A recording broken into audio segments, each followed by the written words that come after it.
surprised me, really. Kind of hooked up. And my second daughter, Diane Mitchell, would you please stand? Lynette,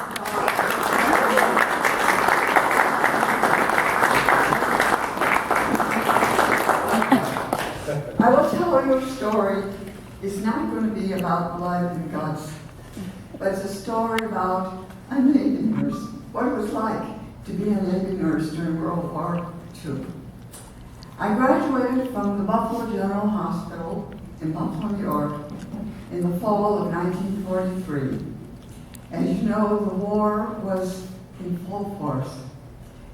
There was a feeling I can't describe about working together, being together, fighting together, patriotic, love of country, and best of all, to be proud to stand up and say, I am an American.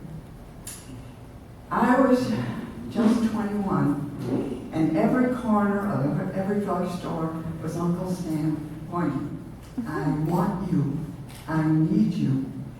And I thought, this is what I'm going to do. So I said to my dad, I'm going into service. And he said, let me say one thing, I'm proud of you.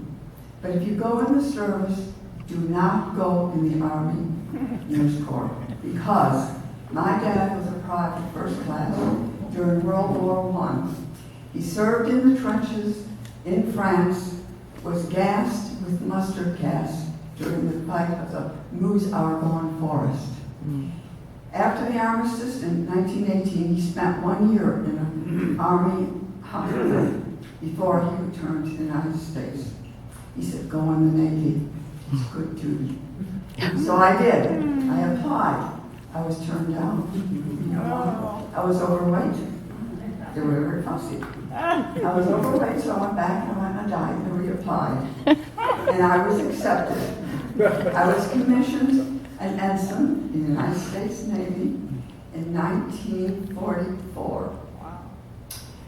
My first assignment was to a large boot camp installation in Geneva, New York, which lies between Rochester and Syracuse, New York, and it was right on the shores of Lake Geneva.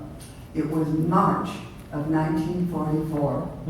We wore our heavy bridge coats and we had to learn to drill. Well, there was a Marine sergeant who was in charge of the drilling. He'd say to the right, huh, go left, huh. The nurses go this way, they would go that way. He put his hands up in utter frustration with all of us. We thought it was very funny. Next, we had to go to rifle range practice. We had to lie down in prone position with a rifle, with the target out there, and they called it a piece. Now, I never heard of a rifle called a piece, but it was called a piece. My first assignment was to specialize a young sailor who had been very badly burned in a boiler explosion. I did special duty for 2 days and he died. He was 18 years old. I was 21. To me, it was very, very traumatic. My next assignment in this boot camp, there were just all sailors, must have been thousands of sailors. And there were 2 nurses, myself, Mary, and myself were to a room in the nurses' residence. And I was assigned to a rheumatic fever ward. Back then, there were no antibiotics. And rheumatic fever is, symptoms are pain in the joints, high temperature. And if it's not corrected, you will suffer dire heart problems. I was then an ensign in charge of a ward. Now, I don't know how many people know what a ward is, because they don't have wards anymore in hospitals. It was a large barracks that extended off a straight corridor. There were pneumonia wards, diabetic wards, orthopedic wards, surgical wards, but I had a rheumatic ward. My patients, the only cure was complete, total bed rest.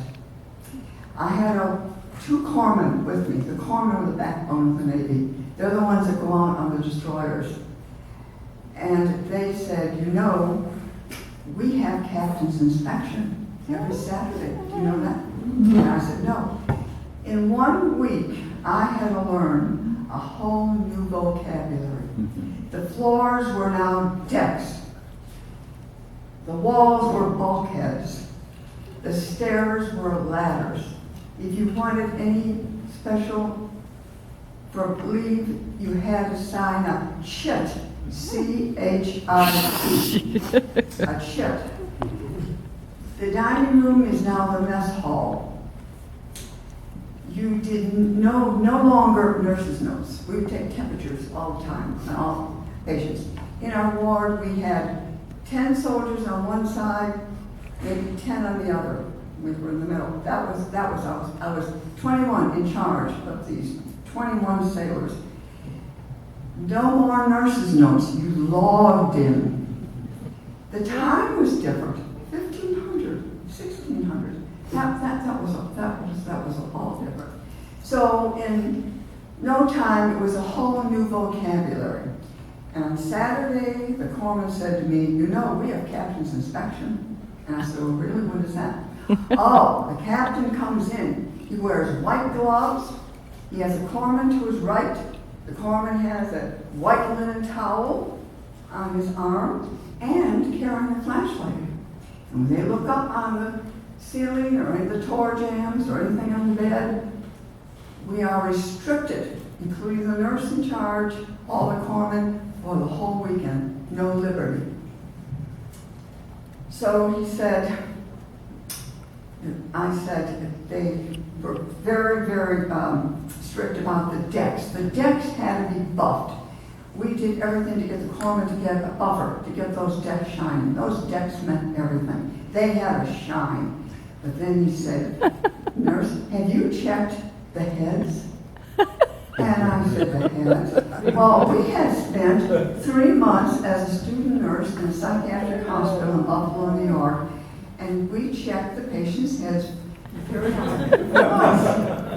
So I went to the first sailor in the first bed on the right-hand side, and I checked his head. And the corpsman said, what are you doing? And I said, I'm checking his head. And he said, the heads. It's the toilets, it's the showers, the chrome has to shine in the bathrooms. That's what they're going to inspect. And I said, oh, well, that was new. To this day, I still associate bathrooms with heads. I'll never forget that. Now, next came, we were there not too long. We then were promoted to Lieutenant JG, as Lieutenant Junior grade. All the newly appointed promoted Lieutenant JGs were being sent out to the South Pacific. So they said, collect jars, glass jars, because when you get out to the South Pacific, those bugs are going to eat your underwear. You should have seen the jars I collected. It was amazing. So then came the call. They said, we need Navy nurses aboard hospital ships. And I said, oh, that's for me. I love the water. I've always loved the water. And the Navy doctor said to me, you know, that is not good duty because the hospital ships will be anchored out beyond where the fighting is, and they'll bring the wounded in on those ships, and you may be stationed aboard that ship for several months. And after a while, that ship will get smaller and smaller and smaller. Well, I said, I like that. I don't care. So I had to swim the Olympic length of the pool, which I did, and I passed. Then I had to climb a full pack up a ladder, like a sign of a ship. I did that. I passed. I never was called. Never got it. Next, they were looking for flight nurses. Could not be over 5'7". I was 5'9". I wore the 1940s pompadours. Remember the pompadours with the hair, with Rita Hayworth and all those gals. Well, I signed the thing, and the head nurse called me, and she said, "How tall are you?" I said, "I think I'm about 5'7". No, I was 5'9". He said, she said, Corman, measure that girl. And she said, you are not, you're over, you're 5'9". How could you lie on that application? Well, that was one thing. The next thing is I tried everything, and I came in one day at nurse's residence and said, you are being transferred to the U.S. Naval Convalescent Hospital in Asheville, North Carolina. I never heard of Asheville in my life. No, I heard of North Carolina, I heard of the state. I knew there was a state, North Carolina, but coming from New York State, you usually lived there, worked there, and you died there. You didn't travel much during those days. So I went to the dispersing officer, and he said to me, do you have a poll with someone in Washington? I said, I beg your pardon. He said, do you know that you are going to God's country? I said, oh, really? So Mary and I boarded the New York Central Station, the train. We transferred on to the Southern Railroad. Now, this was 1944 in Cincinnati to come to Asheville. I thought since we were now Lieutenant JGs, we were big-time officers. Now we had a stripe and a half gold on our uniforms. We rubbed salt in our striped uniforms, the gold, to make it look like it was old and tarnished. The Navy nurses wore like tams. Now they wear bucket hats. We took our tam hats and we slept on under mattresses, so they looked floppy.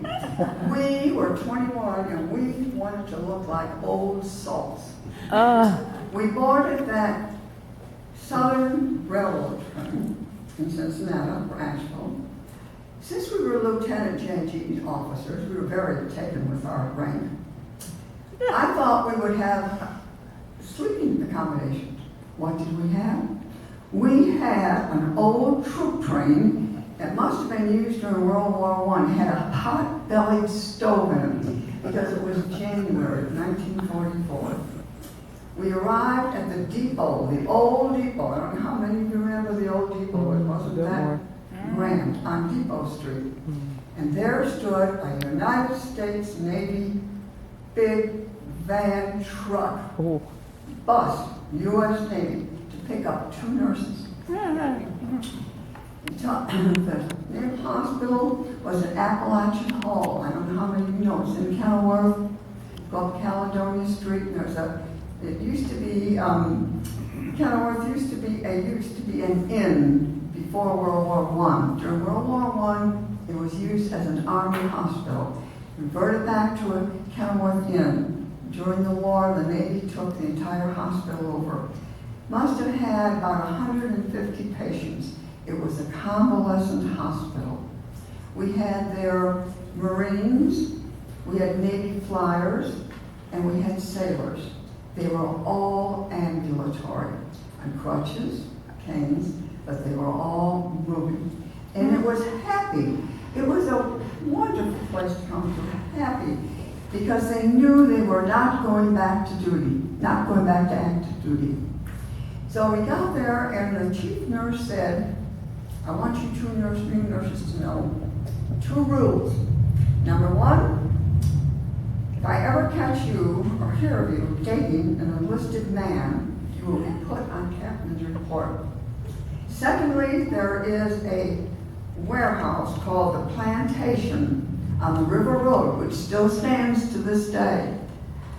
They sell antiques there. She said, if I ever hear of you nurses down there at that plantation, you'll be put on captain's report. At that time in Asheville, North Carolina, 1944, it was all Army. Army had everything. The Weather Bureau, they had Moore General Hospital was here. The Army taken over all the hospitals, the hotels, the Langford, everything was hospitals. So when we got here, the Navy nurse said, after she said about not getting enlisted men, not going to plantation, she said the 2 nurses that you are replacing have not received their orders. So you 2 nurses will have to be billeted in the hospital. So we got in the hospital, And I said to my friend Mary, oh my gosh, Mary, do you know we got 150 sailors, Marines, and Air Force here? And we're the only women in this hospital? And she said, so? And I said, so? I'm scared. We locked the door. I said, we're going to push all the furniture up against the door. All the furniture on the door. I stood on the dresser. I looked out the transom, the window. Not a sailor, no one. I thought we were just, no one. So we were there for about a week, and then the Navy nurses they got the orders to go, I think, to Corona, California. The Navy then took over. We had a civilian house on 24 Finley Avenue, which still stands. We had one Navy nurse. She'd been a lieutenant commander in World War I. She was strict, and there were 4 other nurses, so we had 5 nurses. And duty was sweet. They were all ambulatory. We had no night duty. It was just wonderful. I had the privilege then, during that time, the war was coming, toward the end, in 45, and I was there, and I met my husband, who had been in the North African invasion, was blown up on a PC craft, and was in Norfolk Naval Hospital, Casablanca Naval Hospital for a year, and then in Norfolk Naval Hospital for a year, a fractured back, 2 fractured patellas, and then I fell in love, and I married him. And we were married in January 46, at St. Lawrence Basilica, and guess what? I did the utmost. I did the wrong thing. I married an enlisted man. And so we moved to Cincinnati for a year. No, you didn't. And we loved Asheville so much. This is where we fell in love. This is where we married. And we came back to Asheville, to God's country. We've been here since 1947, have raised 4 children, all Tar Heels. And that is my story. I'm sorry I was on the USS Never Sail. And there he is.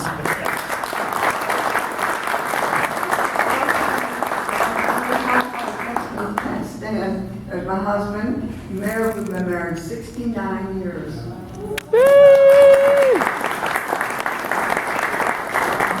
Thank you very much, Ms. Lynn. Service and sacrifice.